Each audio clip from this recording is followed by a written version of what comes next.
I don't always like focus on the music on Yeah. this show because it's like about the people who are in behind the scenes. Artists get their own day in the sun. Having said that, I've been listening to a lot of your stuff last night and today, Mhm. all today.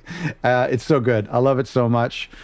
I is your demo like white Canadian dads over 40? Is that your target? You know what? I have such a crazy demographic. Like what I would think would be my demographic Right, isn't is not. So, usually when they do like the Spotify end of the year raps, Yeah. it shows you like where most of your listeners came from, and a lot of them are coming from Australia and Wow. Russia. So Whoa. yeah, I There was you just like, well, go. that's very interesting. You know Yeah, what I yeah. mean? So they obviously love some the artist music overseas. Well, it is, you know what, it's a good lesson too, because like Mhm. we kind of pigeonhole, like we have an archetype, we have like a model fan that we see in our minds. Maybe it's just the Mhm. people we want to impress or the people that we feel like would normally fill out a show. And then we see like a grandma at the back of the show who's loving it. And it's like, you Mhm. can't take that away from them, you know? Right, right, exactly. Pretty I, cool though. Yes, it is great. I always Yeah. found like when I was playing shows, I wanted the audience to be like cool college age kids. And sometimes when I would see like an older couple or like a senior or someone enjoying the music, I'm like, their money, like they're going to buy a CD. Like there's it's still that $15 doesn't matter where it's coming from. You know, it's Right. still support. Anyway. Facts. Let's talk about the label. That's what I want to Mhm. focus on. There's so much that you do. There's so much you have Yeah. done. But Mhm. today we're focusing on the label. Are you more? Correct me if I'm wrong, because I'm going through your site and I'm reading some of your bio. Are you more than just a label? Mhm. Like, do you, as the label, do you do more, or is there label services? Do you work with artists that maybe aren't necessarily officially on your roster? Mhm. So I've been playing with a lot of different formatting from the time I started Club Queen Records, which is a woman-focused record label.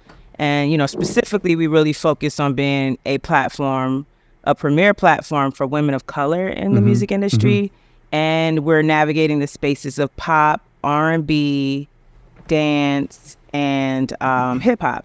Yeah. So because we're independent and primarily most of our funding is self-funded or through grants, um, I have this structure where it's less about signing an actual artist because we don't really have the manpower or the wheelhouse to like manage an artist's day-to-day operations.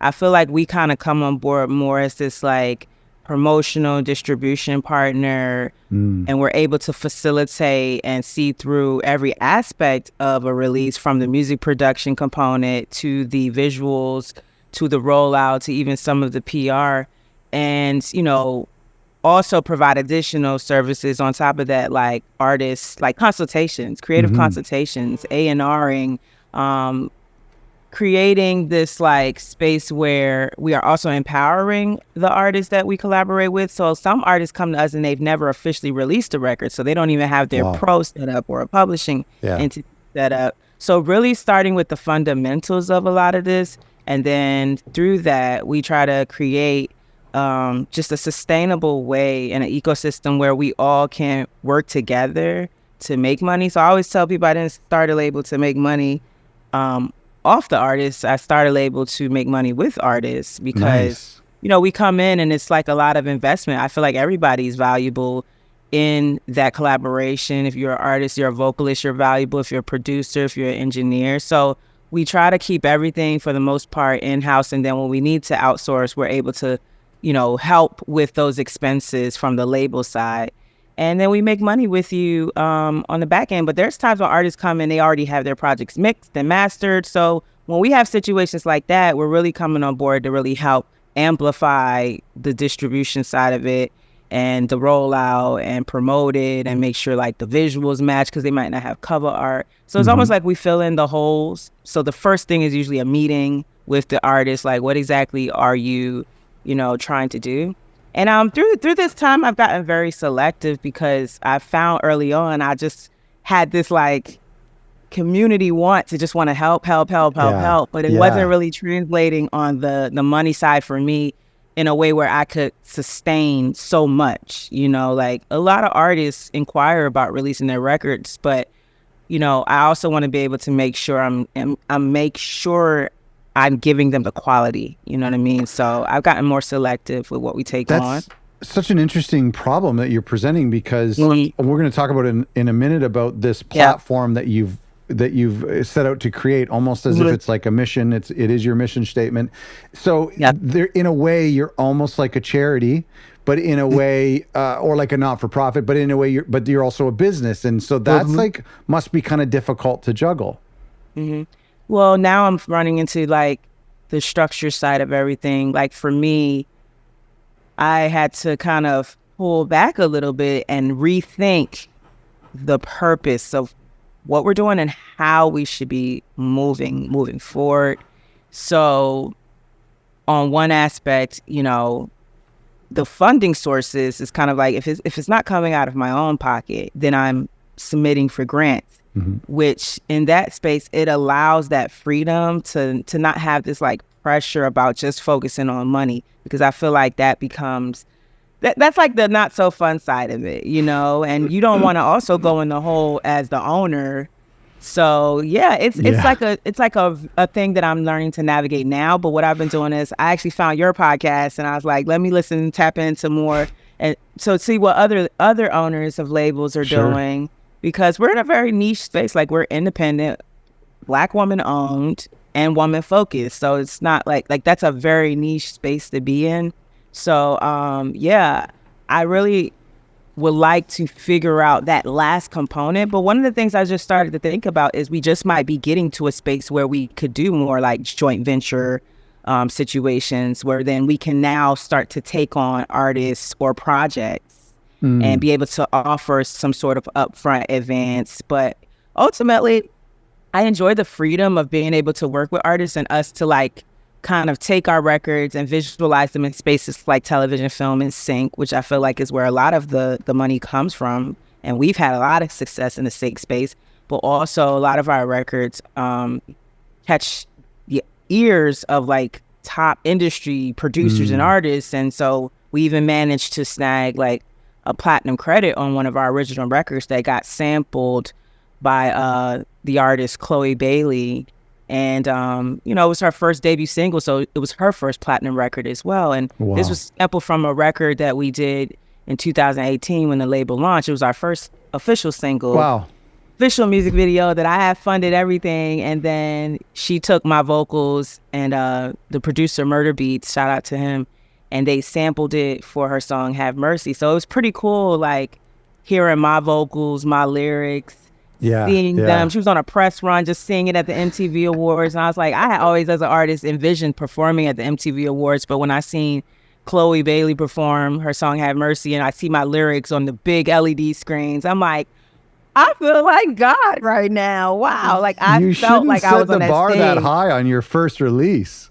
Yeah. And this one, but you know what's crazy? This was 5 years later. So like, you just never know. Yeah, and that's where the crazy thing. Yeah. That's why I think that there's something to just, having your own label, being able to have the freedom to create without any type of boundaries. And, you never know where that can go, So I just want to connect with more people in the space to see what's working for them. So do you work with artists at varying degrees? Some artists you're just giving them a little bit of advice. Some artists you're handling the whole campaign kind of thing? Yep, absolutely. Very cool. Like, it's really situational with each artist, because the thing is, there are some artists that they're just self-starters. They don't need their hands held. True. They'll come to you with a list like, I just need this. They do. A lot of them do everything within their own. They're like a business within themselves. And I like artists like that, because that's the type of artist I am. So it makes my job a lot easier. And then you have some of the artists that are a little bit more, they're maybe more, what's the word? New or exciting. And they have these like big, gigantic ideas. And one of the things I try to do with my label is like, I'm not so interested in locking artists in, because if they have this vision of being like a Beyonce or, you know, pop star, the next Lady Gaga, like I know that my small label is not going to be able to compete with a major where we're at currently. Now, if we get a big breakout record that changes our lives financially or changes the label financially, then that's a little different, but we haven't gotten there yet. We're working towards that. But I never want to have them locked into anything where they can't explore other offers that will help them to elevate. So I just make sure I do good business on the back end with whatever records we do attach ourselves to, because, you know, like that is our kind of residual passive income, like as far as like on the distribution side or with the syncs, like we know we have early investment in that record. So those funds help things to carry along. Your answers to these first two questions has pretty much just been like a little mini course on how to run a record label. We'll just leave it at that, I think. Let me ask you about the release. It sounds to me like you're focusing on the release of an artist. Like, are you specifically passionate about the album, the single, the EP, that product, so to speak, whether it's physical or just digital? Is your personality or as a music fan or a business person interested in the release, or is it just because you don't have the capacity, the resources to do everything else? Or is that your favorite part of the business? Man, I would definitely say that's one of my favorite parts, because that's what I fell in love with music. Like I fall in love with hearing something fresh, new, and innovative, and knowing that this has the potential to pioneer new sounds, new movements. And I especially took interest in the women's space because as an independent artist, you know, I've been running the gamut of club music, dance music since like 2009. And I didn't necessarily fit within a certain status quo of what the mainstream industry may deem as like marketable, you know, which with women, a lot of times it falls into this space of like body image, racially ambiguous. And so a lot of women in music that fly under the radar in terms of like, you got industry, and I like a term that I created called understreet, which we're running in parallel worlds together. So the industry and understreet are running, and a lot of the girls that you might see in the industry who you're like, wow, this is fresh and new, a lot of their teams are inspired by the girls from the understreet, if that makes sense. So, you know, a lot of their teams, we're on a lot of their mood boards. Their A&Rs are hearing our sounds first, and then they're bringing those sounds together, and they're giving them to, you know, and this happens with male artists too, but I would say a lot of people don't know it, that it's happening with female artists as well. So we're just as like successful, and rightfully so, in our independent journeys as a label and as artists. But I can vouch completely that I have definitely pioneered waves of music like the sound that's most popular right now, which is Jersey Club, Baltimore Club. You know, that's the region that I got my start in musically. And, you know, that translated into me making a film about the culture that actually ended up on Netflix. And, you know, we'll get into that. But it starts with the passion for me. And I always felt like I had an ear, and I always felt like more people should give more opportunities to things that are a little more left and different, because things get a little boring if everybody sounds the same. So it's like I'm attracted to like that. I know when something feels good because my ears just perk up, and I'm like, I ain't never heard nothing like this. And then we find a way to make it feel like it's fresh and new, but it also can fit within a space that is popular and trending. So it's definitely a lot of experimentation, but it's always the passion behind the music is always there, which is why I love the freedom of having an independent label. And I do think that what we're doing should be seen and heard more. Like one example, in 2021, like the end of the year, we had just dropped a compilation project. So I've been doing these compilation projects where, you know, I reach out to different women artists, and we don't just work with women, we work with everyone, but we just make sure that women are getting their fair credits. Like if you're an executive producer, you'll be listed as an executive producer, not just an accessory to this track, not just the feature vocalist. So that's very, very important to me. And, we do this compilation annually, which we took a break for a couple years, like after the pandemic and stuff, but it's called Club Queens. So we're getting ready to do Club Queen Volume 3. We're working on it. We've been working on it for like a year. But Club Queens Volume 1, Volume 2, Volume 2 came out 2021. I put it on Bandcamp, and it's also available on streaming. And then out of nowhere, I get a like Google alert for Best of Club Sounds, Best of Club Music 2021 Bandcamp. Amazing. And they picked our project. And so I just think like that's what makes me feel good, knowing that we're coming from these very unique spaces with these very unique sounds, and there's a space there for it. And now the sound that we, our DNA, our ethos was built off of, which was Jersey Club, Baltimore Club, is now the number one sound right now, especially in like hip hop and pop. And you got K-pop doing club music. You got all the biggest stars, the Lil Uzi Verse, the Ice Spice, Beyonce, Drake. Yeah. Everybody is doing it. And TikTok, right. and it's killing it it's viral music on TikTok. So it's cool to be coming from those regions. It's cool that you weren't chasing that. You're not chasing a popular genre. You just did what you were passionate about, and then that just caught on. Exactly. What about being an independent artist? Because you're an artist and you've done a lot of work and your releases. So how do you balance that about paying attention to you basically, you have two businesses. You have your record label, and then you have the business TT the artist. So how do you divide your time? So I always tell people it's about prioritizing, creating lists. The thing about it is if you're an entrepreneur and you're in this creative space and creative world, there's always like a Ferris wheel of things. So the best thing that you can do is start to prioritize, make lists, timeline things out, make schedules. This is what I encourage artists to do. This is what I get encouraged to do. And the more I do it, the more it helps. But for me, because I'm fully all around full-time creative, I don't have a 9-to-5 job.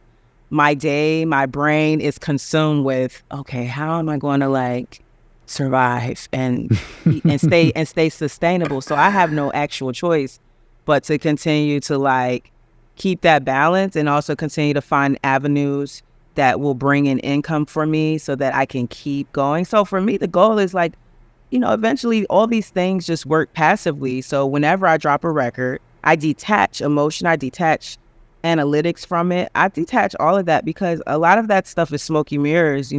When it comes to the mainstream industry, they already have tie-ins with these streaming sites. So any of their artists are going to chart. Any of their artists are going to get the top, get the banners, get Times Square, you know what I mean? Yeah. They have the marketing dollars to put it wherever, put it in your face. But we swimming in the smaller pond, we have to find more innovative ways.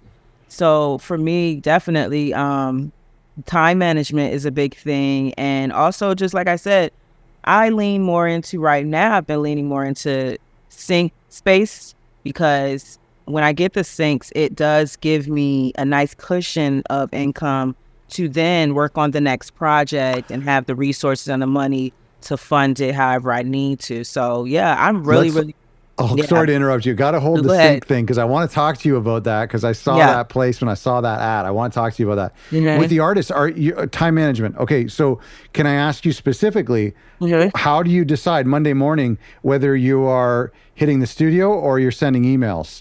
Mm-hmm. Do you have days of the week where you say today's a creative day, today's a business day? Yeah, actually, so Mondays, I really try to make my day. Okay. So Saturdays and Sundays are like time where I want to like tune out more. I feel like we get so wrapped up in the hamster wheel of doing things. Yeah. Excuse me, sorry. I just had a soda. So tied up. We get so tied up in deliverables and doing things that we forget that self-care is very important to take at least 2 days, take those weekends off. Nobody's in the office on the weekends. And I had to tell myself that because I would find myself working on people's projects and they'll be like, we needed this like yesterday. Everybody's always behind for some reason. Yeah. Like by the time you get the email or the inquiry, they're like, can you get this to us in 24 hours? And you're just like, really, guys, you're sending me this at the end of the day, right? And tomorrow is Saturday. Yeah. So, I now carve out days. I didn't have this before. And before, you could tell, I look exhausted all the time. So now I carve out days. Weekends are for me. And if I do decide that I have the creative juice that I want to just work on something, then that's on me. But I don't guarantee that to anybody outside of that. No one knows that.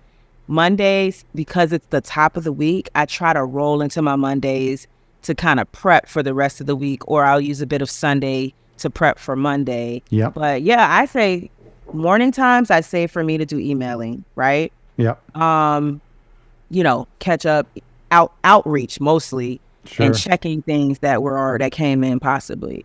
And then, yes, I schedule my studio time. I'm not necessarily... Yeah, it's different for everyone, but I'm at the space where I don't need to just like always be in the studio burning the midnight oil. Like there's way better productive ways to like get it in and get it done. So I will like say, okay, if Wednesday I'm going to the studio, that's the focus. Yeah. Like that is the focus. And I don't even need to prep for Wednesday because I know this whole day it's geared towards me going to the studio. So I got to get dressed for the studio, pack my snacks. If I'm not recording at home, then, I'm going to the studio. So I time out everything. We in the studio for 4 hours. If it's a long session, 6 to 8. And then I'm back home. And that's it. And then I might check a few emails in between, but... You're not waiting for inspiration to go to the studio. You're just going like it's a job. To be honest, my inspiration is... making money sometimes. So usually when I'm going to the studio at this stage in my career, because I've been doing it for so long, it's usually because my publishers hit me up and say, hey, we have a sync request. They want to, do a demo. Can you get to the studio? Or if there's a producer I'm working with and they send me a beat and they're like, hey, we got a song. So what I'll do is I'll line up all my features and then I'll book time and I'll knock out about 5, 4, 6 features in one session. Amazing. And then I send those vocals out and that's it. Now for my personal stuff, it's a lot easier because I got a home studio for myself that I could like do my demos, or sometimes at this point, the mics are good enough now to create full out projects at home. For sure. The big artists were definitely doing it during the pandemic. So for sure. But yeah, and then you outsource the mixing. I like how explicit you are in the idea that you are doing it for money, not like only for money. Of course, we all get into this because of the love of music, but like to say like we got to survive. I think a lot of us, that's true for all of us. It's just some of us, we kind of hide that behind inspiration or the muse or, whatever, sustainability. But like the truth of the matter is a lot of us need to wake up every morning, get to work, make a record because that's where the money comes from. Yeah. And just to piggyback on that, it's so true because I was talking to a friend the other day and I found myself saying, okay, wow, I can't wait till I move. I'm in the process of moving right now. And I said, I can't wait till I move because I'm going to be a little more settled. Things have been a little hectic with moving and my brain has been all over the place. But I did say, man, I feel like I just record for syncs lately. I said I haven't, like I used to be so passionate about like and personal with the music. Yeah. But I feel like I don't know when the last time I made a song that felt super personal or felt like, more of coming from a different place, coming from that place where you feel hungry, like you need to get this message out. But to be honest, my life and where I'm at right now, the direction of my music journey has changed for me. I don't have those same problems I had when I started. And also, I'm thinking about what's my end goal long term. What things do I respond to at my age now that I like in terms of my music? And one of the things I respond to is music that feels timeless. Like if I'm in Paris or I'm somewhere overseas or even in Miami and I'm hearing a song that's a pop record or a hip hop record that has been playing for over 30 years. And I know if the business was done properly, that artist is still in a very good position because that song is still in rotation, not just here domestically, worldwide. For So sure. now my new direction, my coming of glory, my aha moment is, girl, make music that feels good. And whatever it's about will resonate with whoever.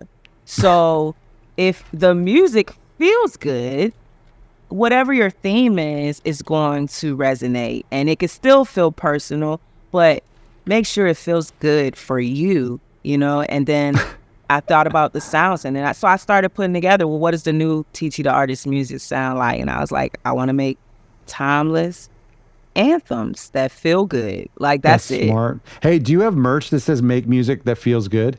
Not yet, but I Not should. yet. You have to. But I do got a song. I always tell my friend, I got a song for everything. Like, every time I'm around, somebody says something, I say, I got a song called that. I got a song called Feeling Good. Like, that's what sync licensing is all about, right? Yeah. That's awesome. I'll make a note of that. Yeah, you should. Well, I wrote it down because I thought that's something I'd like to print off and hang in my studio. Make music that feels good. It doesn't have to be upbeat, super fast stuff, but you're right.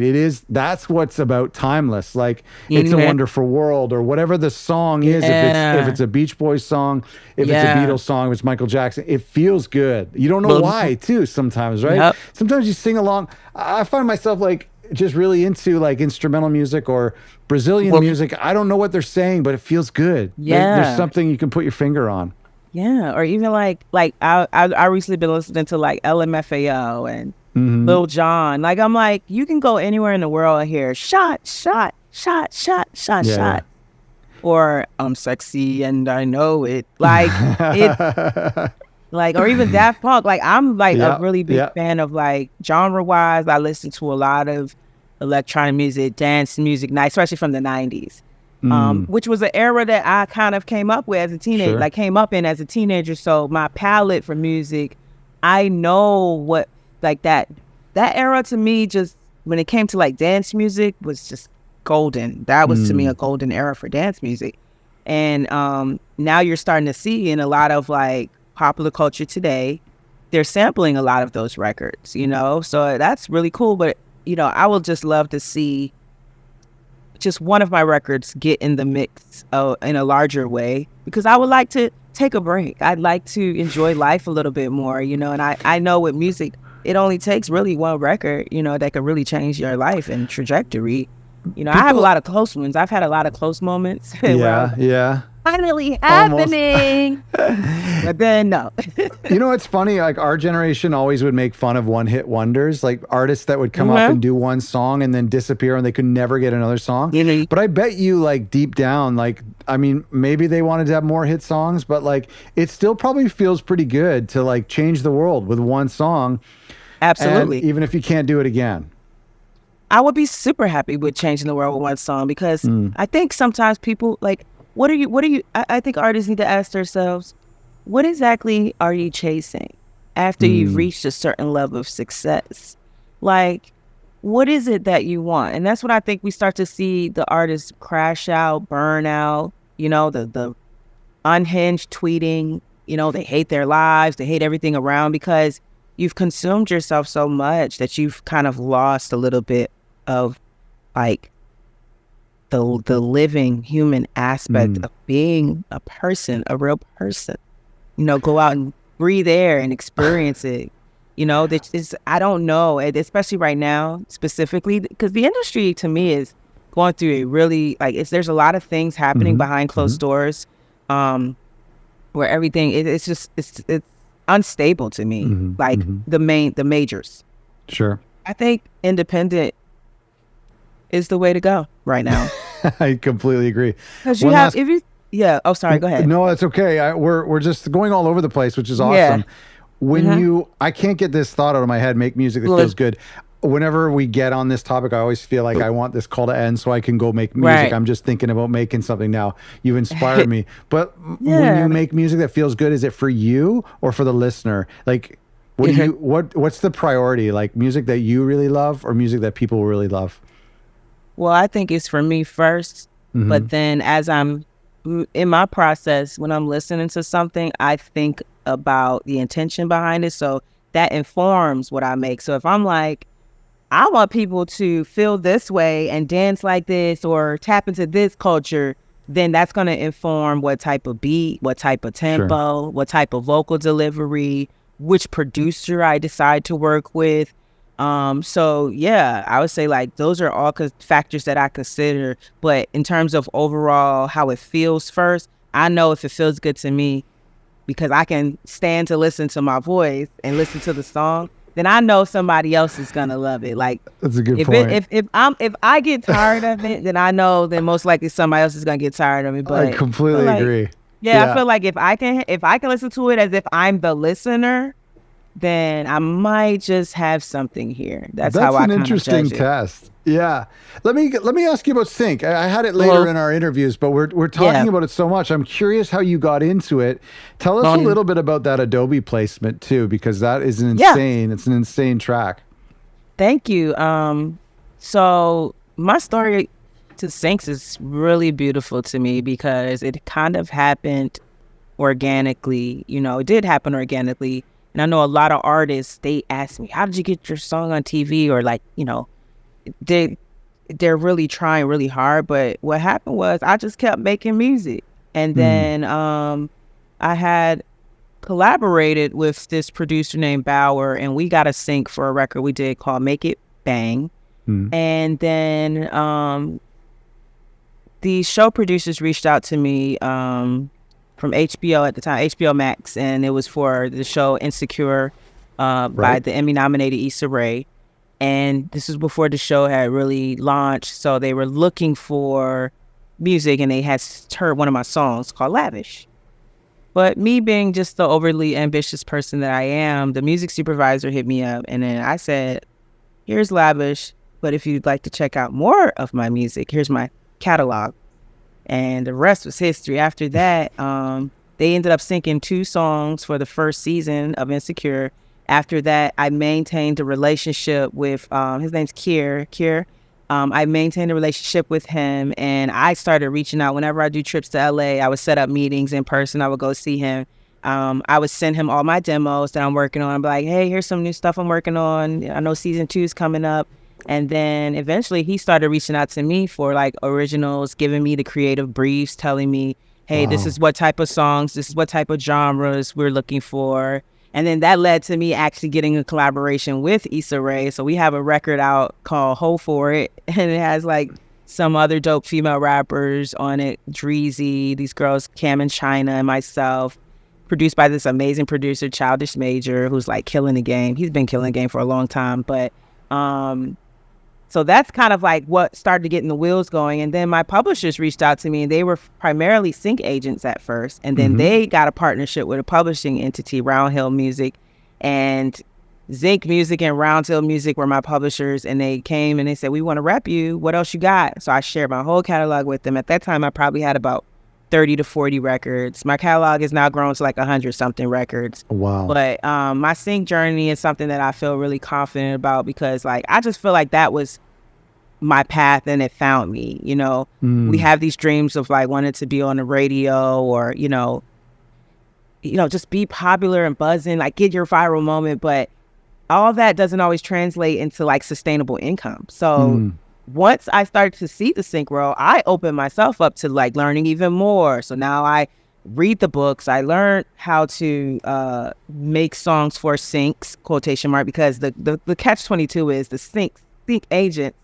They still want you to make songs. Like they Mm. want it to feel like a regular song. They don't want it to be like a sync song, Right. but they want it Right. to be Right. a sync A fake song. song. Yeah. Yeah. Yeah, and then another thing that I started doing was writers camps. So I was able to do writers camps. I participated in Alicia Keys' writer camp for her Wow. program She Is the Music.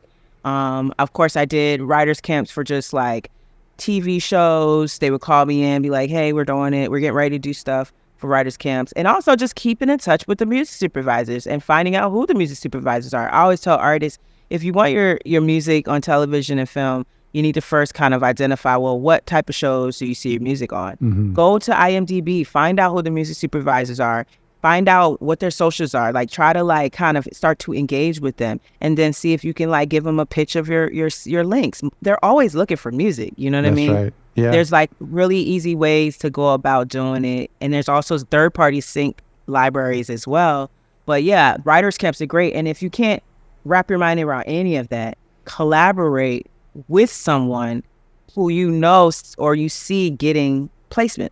Right. So I think that's like a really guaranteed way. Like Good if you point. see this person, they're constantly getting placements, try reaching out to them. And if they like your music, see if you guys can do a collaboration.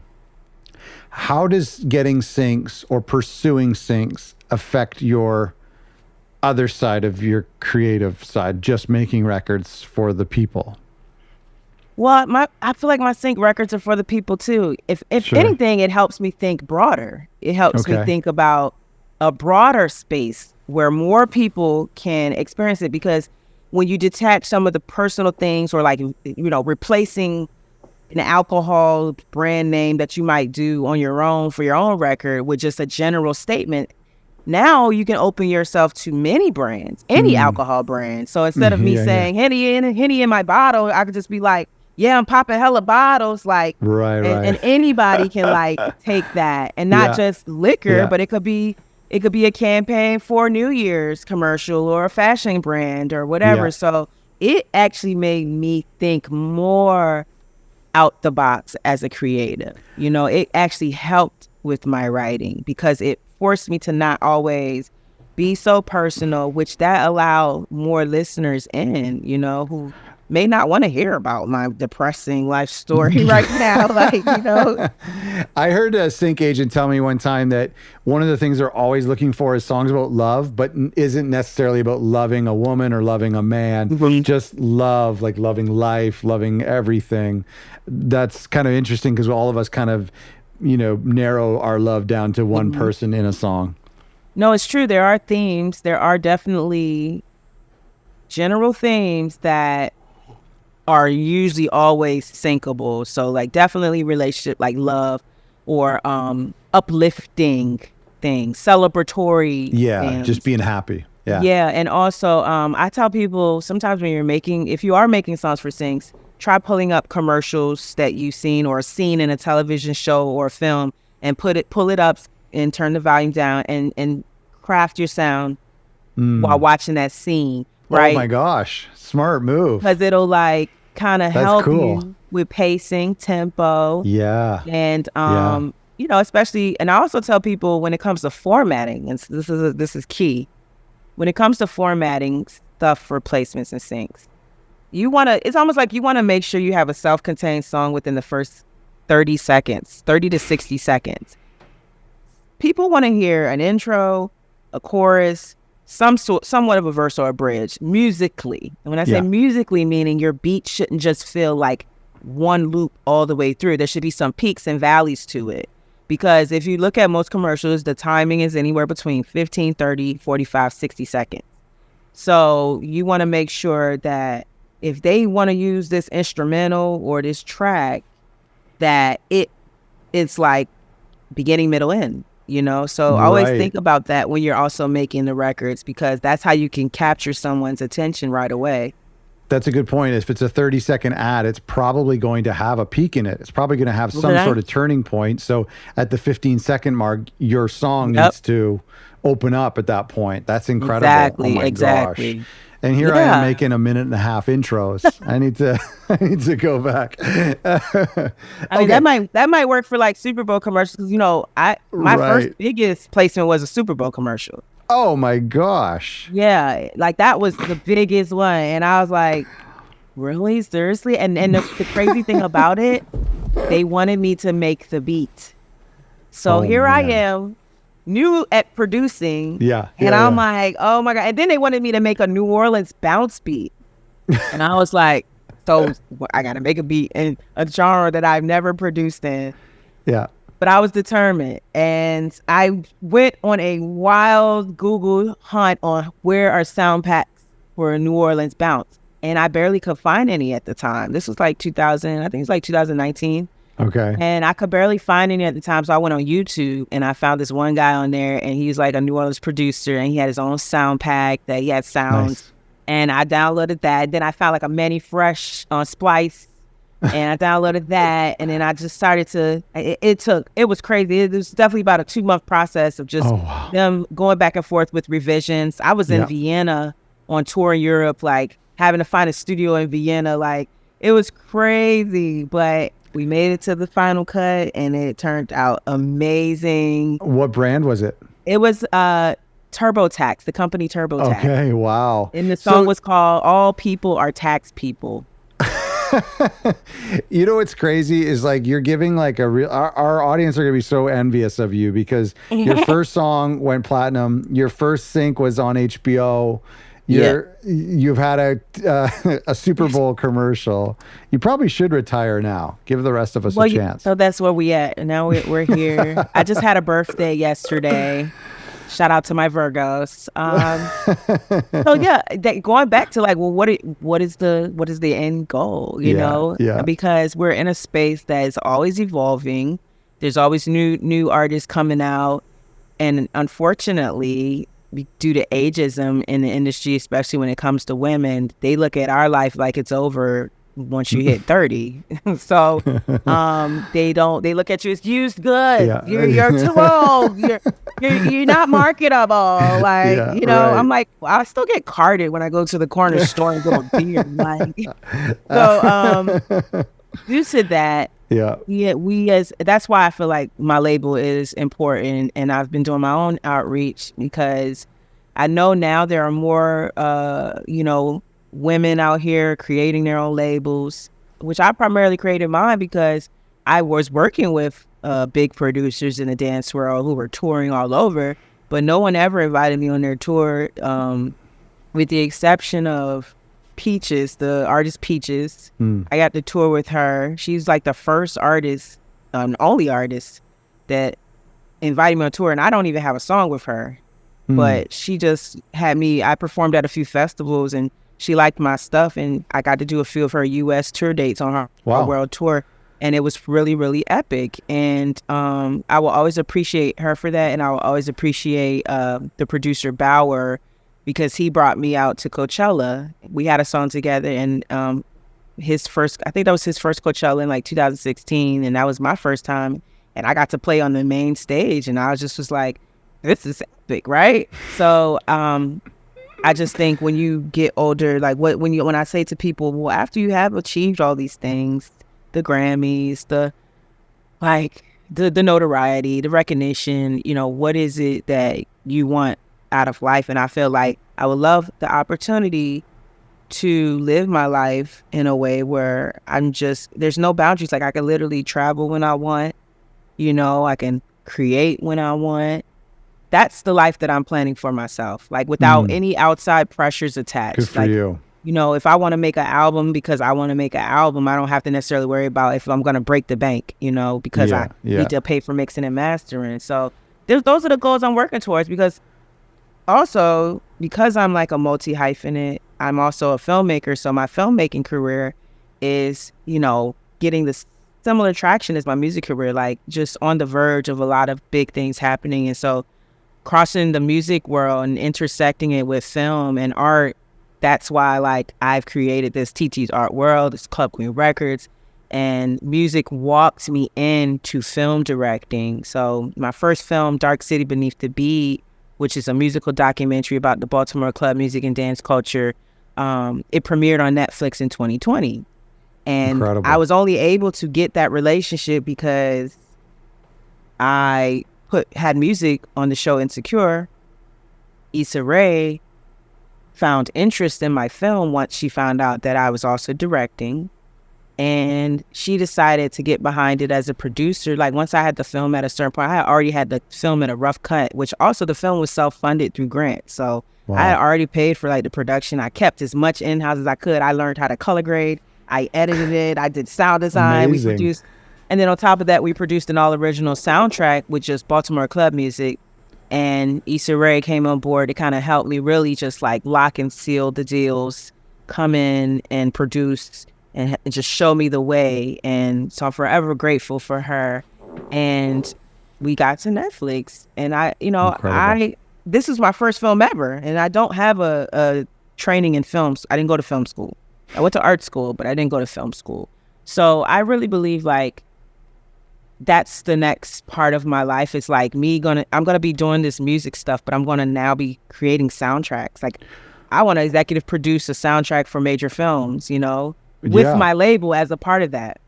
Well, it sounds like you're on that track. But let me ask you about this strategy, because you've dipped your toes in all of these different things. Right. Is this an intentional strategy for, is it the key to being successful as a musician or as a record label, or both, to have these multiple passive revenue streams that you've talked about, these multiple things? Some of them work, some of them don't work.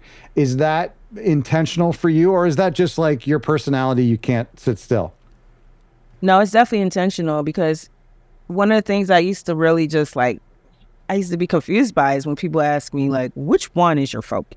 Yeah. What is your focus? Yeah. And I said, well, if I look at the people that I've seen do this in a successful way, they are some of the most successful men in this industry, right? So we have people like Pharrell, started with music, now head designer of Louis Vuitton. Yeah. Also has done executive produced soundtracks, Despicable Me, okay, fashion, all types of things. He's also now has his own grant, Black Ambition, community activist. We have Kanye West. I mean, I don't even need to go down that and everything he's done, because he's done everything from film, performance art, fashion. Yeah.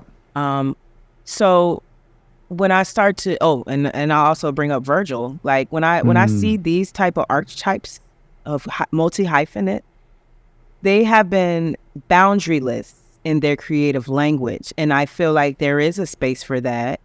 And what most artists like myself need is just support systems that are in place to enable us to create these things seamlessly, trying to rub two nickels together because you have this grandiose idea is going to stress you out.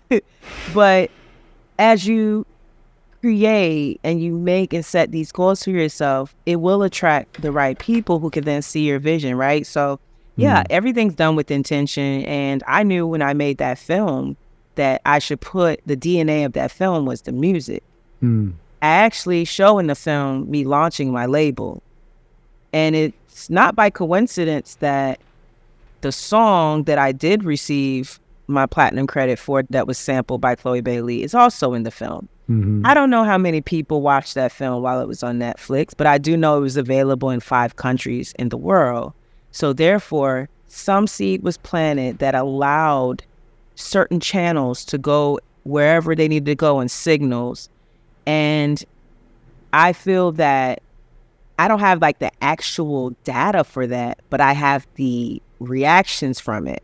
I have the, me getting these placements from it. You know what I mean? So I thought it was just very brilliant to bring the worlds together, because when things are slow over here, I'm able to tap into here. Right. Guess what? Last year, there was a whole writer's strike in Hollywood. TV shut down for months. People were out of work. What was I doing? Still making music. Still making music. Still getting syncs for music, because people still need money. People still need to make advertisements. True. And I say, and I also like try to encourage people that since the beginning of time, there was entertainment. So this is a field to be in. It's very lucrative and it's very like high risk investment, but it's big reward when you invest the right way. So that's what keeps me here. What keeps me here is like, I'm happy when, it sucks sometimes when you're not getting what you're putting into the work. Like, you're putting your heart and soul into something, but you just have to like sometimes reapproach things. You also have to be on your business. Like, I didn't get here by just being an artist and just being visual, like just being like driving, living off passion. It's so true. You have to read. You have to learn the business so that you know how to navigate it. Or just like listen to podcasts, watch people, see what other people are doing, have communities where you can talk and exchange, have a network, So I didn't really get here just by like luck. It's really hard work to like get into the spaces. But once you're in the spaces, things open up, because now you have people who, you have their ear, you have people who have seen what you've done, and then they're listening. So they're more likely to want to make investment, whether it's an investment of their time to talk to you, whether it's an investment of them to give you a resource or connection or be a people connector, or whether it's a monetary investment. You have their ear now. So we're talking about all these things that you're doing. Mhm. One of the first things I noticed when going to your Bandcamp or to your website was Right. the visuals. And I Mhm. love artwork. I love branding. There's Right. something very intentional going on with all of your releases, with your website, Mhm. even for the folks who are watching Mhm. this episode instead of listening to it, just looking out the Oh, yeah. canvas that The I'm wall. seeing. It's colorful, you know? Yeah. I see that. I see the bubbly text and the vibrant Mhm. colors. Mhm. It's very exciting. That's part of your brand. That's part of what you're trying to communicate. Absolutely. So just going back to the multi-hyphenate part of me, you learn how to adapt. I think humans learn how to adapt. So when the writer's strike happened and things were slow in all aspects, I launched my creative studio, which was Artistland Studios. And so now I can be of service because I came from that background. Like I came from graphic design. I went to art school. I have a bachelor's degree in fine arts. So I know how to paint, design, illustrate. And for like a long time, that's the type of work I was doing before I went full-time musician. And then I was also teaching. So I was teaching young people, working in nonprofit sector in Baltimore City. So I came from that. And when I left, I was like, I don't want to do client work anymore. But what I realized when I did Artistland Studios was that I can do elevated client work. Like I can work with artists who are working with labels, or I could be of service to the everyday artist who has a budget, right? Mm-hmm. So that kind of like also brings in another source of income. You should always be thinking about like these different streams of income, right? Totally.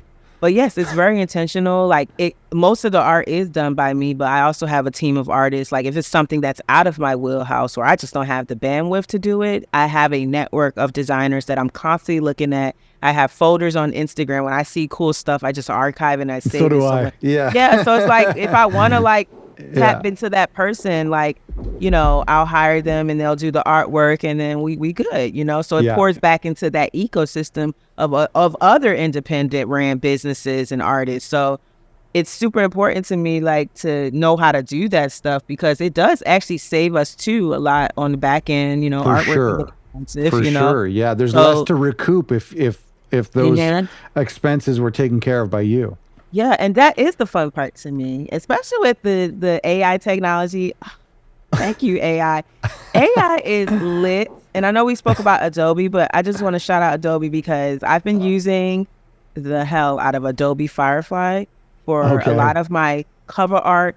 Yeah. And I've been using like AI generative video, image to video, text to image to create these concepts that otherwise would have took me several hours to do a tutorial, watch a Skillshare, tap into YouTube University, pay $50 for somebody's masterclass. Yeah. I'm able to now take all of that and go to Adobe Firefly and knock it out in 2 minutes. I want to just highlight something that the theme of what you've been teaching us in this episode. For some of our audience who say, I don't know how to use Photoshop. I don't know how to edit a film. I don't know how to make or direct a documentary. I don't know how to record myself. There's so many people who get stalled at saying, I don't know how to make social media graphics or artwork. And what I'm hearing for you is those type of problems that most of us face, that didn't stop you. You just thought, I've got to watch a YouTube video. I'm going to figure it out. People less than me have figured it out in the past, so I can do this. I feel like so many people in our audience need to hear that. Yeah. If you don't know how to use Photoshop, learn how to use Photoshop. It's not that hard. If you don't have a DAW, learn how to record at home. It's important. And don't let those things stop you, and don't necessarily, I'm preaching the choir here, but don't necessarily spend $5,000 or $10,000 to pay somebody else to do it, because there'll always be people who take your money. Learn to do it yourself. It's crazy. I mean, anyway, I appreciate it. I mean, you saying that, like, it's so on the head, because there are moments where I wish that I could have like more elevated graphics, right? And that's why I go back to AI. It's like now AI provides that for you. And let me tell you, most of the AI is free And then once you want more out of it, then you can subscribe. And subscriptions is like $20, $10. So Yeah, you're yeah, spending yeah. that. You're spending that just going to the store, get a bag of chips and soda these days. Well, you can spend that. And not only do you empower yourself to make stuff easy for yourself, like play around with your own art, but now you can be of service to somebody else. You can make 500 because the average people are just not going to take the time to go watch that 2-minute video and find out, wow, I can make this in 2 minutes. Like 2 minutes, right? 100%. Or less. But no And one has to know that because it's still work. It's still you working. So you can then still charge $500 to somebody, still charge $200 or whatever you feel is good for you based on your level of experience to a client who's looking for these types of things. So really taking the skills and turning it around so that you can create more revenues and more streams of income. yeah, I was trying to say. And man, I'm telling you, like, I do think that there is something in some people. I do think I have something inside of me that does make me determined. And a big part of that determination is just knowing that where I come from, I never had the privilege of financial literacy. I never had the privilege to see wealthy people in my family. It's definitely like a lot of generational curses going on in a lot of the communities, like Black and brown communities. So I'm just like I would like to be the change in my family and be the change for myself. Like, how can we ever change these courses of being disenfranchised and you know, not having what we need if we don't really put the intention on it and just learn and break the cycles. So well, I was going to say, it's funny you say that, because I was going to say it sounds to me like a bit of a survivalist mentality where it's like, you know, I'm speaking for you, but I'm also speaking for myself. So, but you know, I want to do music. I want to do music all the time. I don't want to be in a cubicle doing something I don't want to do. Right. And so I will do whatever it takes. If that means watching a boring YouTube tutorial on how to use a software I don't want to use, I'm going to do that so that I can do this. I can save money. I can make this happen. To me, it's out of desperation. That's why I've been so resourceful. I feel like we're similar in some ways. It's I just, you know, like you said, I just want to make this work. When you do the math, when you do the math, right? So like when you do the math and you say you're working a job, or even if you're like you say I want to do this, say I want to do DoorDash.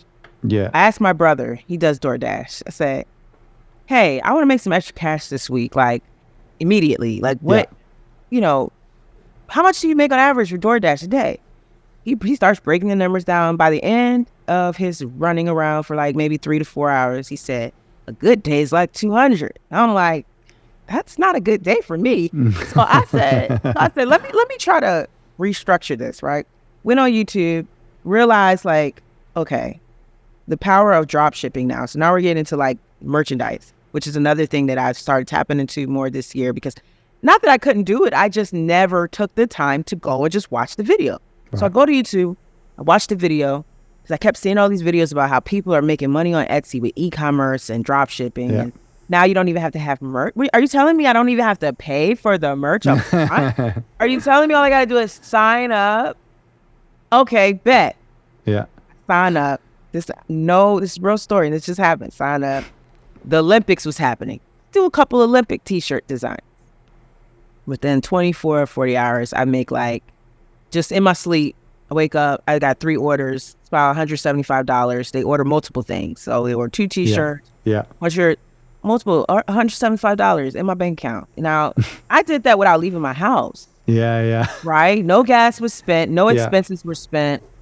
And then I went back in and I watched more videos, and now I have a full Etsy shop up and running. I'm promoting it. I'm like making shirts for the election right now. Amazing. I'm selling things. And to me, that's just more like best use of my time, because now I can not only work, it's nothing. It takes me like 2 minutes to upload a t-shirt design. And also I utilize AI to create some of my t-shirts. So I go, hey, AI, create a shirt that has this. And then I might modify the design a bit if I don't like it. Or if it's good, they have AI software that is ready to go. Like literally anywhere from making logos, creating prompts to make images. If you want to do stock image now, stock libraries allow you to upload AI generated images. So Amazing. it's Good just for you. like I use the love it. tools in front of you, and you never know. Like, but I definitely think but to me, it's about working smarter, not harder these days. So I worked hard for a long time. My hustle mentality is out the window. I'm not trying to hustle nothing. Yeah. Yeah. It's more about finding the path of least resistance for me. Like what makes the most sense, and Well, I made. I love Yeah, it.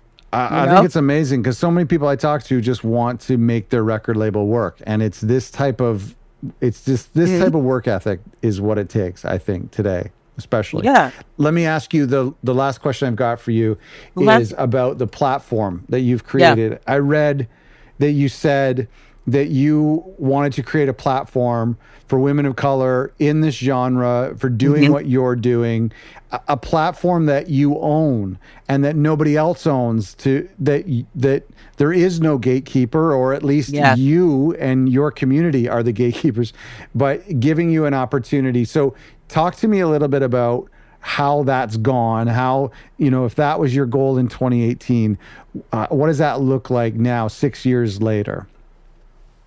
It looks like a lot of the major labels are firing people and getting losses left and right, and we're still here and thriving. And when I say we're thriving, meaning we are able to put the music out. We don't have nobody holding us up on no random weird timeline, because who informs these artists that they need 4, 5, 6 weeks to put a song out? I literally tested this theory out. I have tried putting songs out, waiting 4 weeks, doing that whole traditional route, because they say, oh, you get more playlists. I don't even know why people are obsessed with playlists when streams do not make that much money. I'm getting less and less obsessed. Like, I agree. Like, it's cute. It's cute. It's like the whole I could be famous but broke mentality. We're not trying to do that. Yeah. So you want everybody to know you, but you don't want to make no money. Yeah, that's right. And if everybody does know you, you better be ready to know how to leverage that right away, so you can capitalize. That's the only power to fame. Yeah. If you are famous or get famous and you don't know how to leverage that, it's just like pointless, right? So I think in the space we're currently in, my label, because it's just on its own island right now, and we just different, and it's fun, and it's no pressure here. It's no pressure, like. So I think that we're still here. We'll be here forever. When you were talking about being flexible and like not having the timelines, did you drop a track like with a short turnaround? Oh, absolutely. I've dropped tracks within 4 days, honey. Wow. Actually, I've dropped tracks within 4 days. Some of them get plays, because sometimes it's even if you know people too, like you might know some dope DJs who are actually curators of Spotify playlists. You can pitch it to them through email. There's now sites that you can like subscribe to and pitch to actual editorial playlists, right? So it's like that, doing that back metadata work and all of that stuff to kind of help push it along. But I'm a firm believer, just drop that shit and let it go. Let it go. Do your part though. Do your content, promote, do your part. But I always tell people the most valuable thing investing into a record release is energy. It's the energy you put behind it. So right. It's not the money. It's not who's on it. It's the energy. It's the thing you're almost run out of though after you've mixed and mastered. I personally find that. I feel like the energy was all in that final mix. That's where I think a record label really comes along well, is they have, if they weren't involved in producing the track necessarily, they have that energy. But you're so right. But I think that's one of the hardest things. Yeah. Well, when I say energy, I mean more like, how do you feel about this? Feel good? Going back to that, make things that feel good. You feel good about this mix? Oh, I see. Okay. You feel good about this song? Well, it's gonna do what it needs to do, honey. Because we're not worried about if someone's gonna like it. We're not worried about if it's going to get streams. We're not worried about if it's going to get on a playlist. We're not worried about absolutely nothing, because we know we feel good about what we just created. And we're going to give it to the world. They're going to do what they do with it, because that's something we don't have any control over. A lot of artists get this kind of invisible anxiety that they bring onto themselves because they're worried about all this stuff that really doesn't matter because it's nothing that you actually have control over, period. You So can't true. have control over if people like your record. So why are you fixated on if people like your record? It's so true. Yeah. You know I what I mean, mean? that's good. That's good. I mean, of that's you to just how be- I think. I think a lot of us want to be able to think that is to just to be let Like, it go and control what you can control. sometimes Oh you my just need gosh. people to remind you of that. Like it's very important to have people around you too to remind you of that. Like I have a supportive partner that also does music and they remind me of that. You know, like how to combat that imposter syndrome where you're like Amazing. posting things and like, oh, should I have done that? Should I have not done that? So it's also important to have the right people around you. Like everybody's not meant to, everybody you don't need to share with because Yeah. they don't, Yeah. especially people who just don't get it. Like I know I'm a good person to share things with because I'm going to like always allow a person to live in what makes them feel good. Like I've had artists that felt like the song they're sharing with me is their biggest record. And in my mind, I know listening with where things could be better, but I would say I'm not here to put your fire out because I don't know what's going to hit. I don't know what people are going to like. There's shit that goes viral every day that I don't even know what the heck is going on, but people love it. People love it. Especially at a time right now, there's so many things people love that are so weird and wacky. Yeah, I know. It just does what it does. I know. So now more than ever is the time I think in the music industry where the rules, I don't follow the rules because they really don't have no real standing. Because now you have the labels giving the deals to the artists that are not artists. They're giving deals to people from TikTok. They're giving deals to influencers. Yeah. You're not giving deals to little Jerry over there who's spending his life work creating this masterpiece. They're not giving him the deal. Yeah. You know what I mean? Right. So it's true. Such great advice. It's been such an honor to chat with you. Thank you for sharing. There's questions we didn't get to. We'll have to do this again. But yeah, thank we'll you so spin the much. block. Yeah, that's right. Thank you, TT, for taking the time to share so much wisdom and sharing your story with us. I appreciate it. Yes, likewise. And just remember, make music that feels good.